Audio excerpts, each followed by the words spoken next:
you had a great Easter weekend and happy April Fool's Day. Good afternoon, Cross Timbers. Today is Monday, April 1st, 2013. This is Texan TV News from Tarleton State University campus in Stephenville, Texas, and I am Becca Burnett. In today's headlines, Tarleton Choral Program puts on concert. Tax scam targets elderly citizens and leaves one dead. Make-A-Wish Foundation hosts music festival. North Korea building nuclear weapons. Upset in NCAA hoops tournament, as well as today's weather. In campus news, student government elections begin today. Be sure to cast your vote. The candidates are Jay Johnson and Keanu Perez, Chance Serta and Alyssa Lowe, Emery Sky, and Charlie Keenan. Be sure to catch Tarleton's choral program, which will present a joint concert at 7:30 p.m. Thursday, featuring the University Singers and the Cross Timbers Civic Choral at the Clyde H. Wells Fine Arts Center.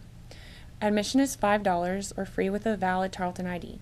All seating is general admission and tickets go on sale 1 hour prior to the performance. Registration begins today for summer and fall classes of 2013, according to classification. For more information, contact the registrar's office.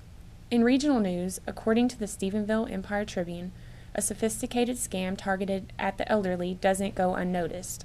The scam itself is a tax scam claiming the resident owes thousands of dollars in property taxes. Stephenville resident Bill Lambert had just returned home from a 7-day cruise with his wife when he received documents stating his 86-year-old mother-in-law owed $16,000 in property taxes. Lambert says he is glad he got to the letter before she did, because she would have made the simple mistake of paying it. These people are targeting the elderly. It's very upsetting, Lambert said. And now, today's Texas national and international news from the Associated Press.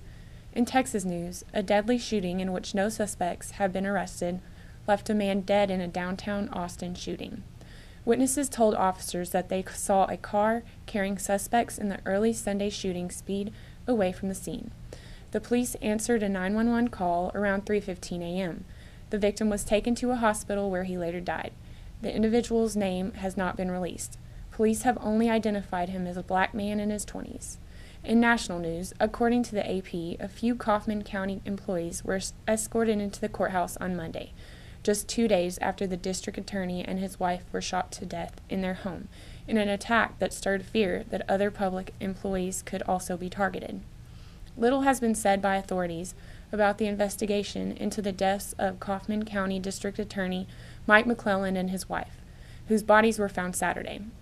The McClellan slayings come less than 2 weeks after Colorado's prison chief was shot to death at his front door, apparently by an ex-convict. Harris County District Attorney Mike Anderson accepted the sheriff's offer for 24-hour security for him and his family. Anderson said he thinks district attorneys all across Texas are still in shock. In international news, North Korea leaders released a warning Sunday revealing that nuclear weapons are the nation's life, and trading those weapons will not happen even for $1 billion. The statements were released after a meeting of the ruling Workers' Party. The meeting topics included building a better economy with enhanced nuclear arsenals. The meeting comes after a recent vow from North Korea's capital to impose nuclear strikes on the U.S. The North Korean capital is upset over U.S. and South Korean annual military drills and new UN sanctions. Military analysts say a large attack from North Korea is highly unlikely. The threats are thought to be aimed at helping to get foreign aid from the U.S.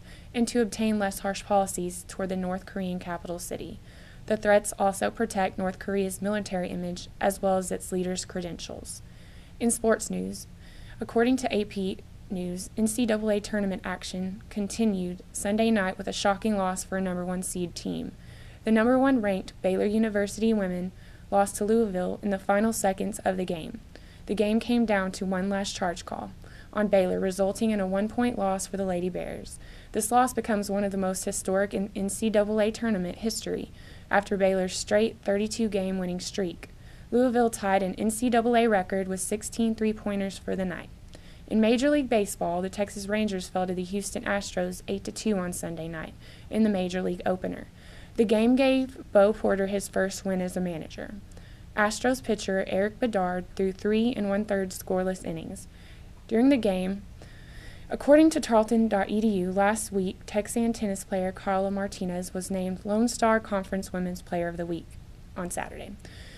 Martinez won straight sets 6-1, 7-5 against Abilene Christian. She also scored an 8-3 victory in the doubles match with teammate Alicia Perez. The Texans fell to Abilene Christian 8-1 on Wednesday, but came back Friday with a 7-2 win against Incarnate Word. Texan tennis will be back in action on Tuesday at 1 p.m. in Austin against St. Edward's University.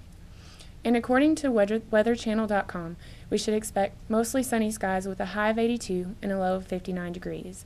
Expect a few clouds later with a 50% chance of precipitation. Tomorrow, bring your umbrellas as the forecast shows an 80% chance of precipitation with a high of 70 and a low of 49. Thank you for watching today's broadcast. It was produced by Ian Traub, Lance McFarland, Julia Gutierrez, and Nick Duval. Be sure to follow us on TexanTVnews.com. I am Becca Burnett. Tune in tomorrow for the latest news from the Tarleton State University campus in Stephenville, Texas.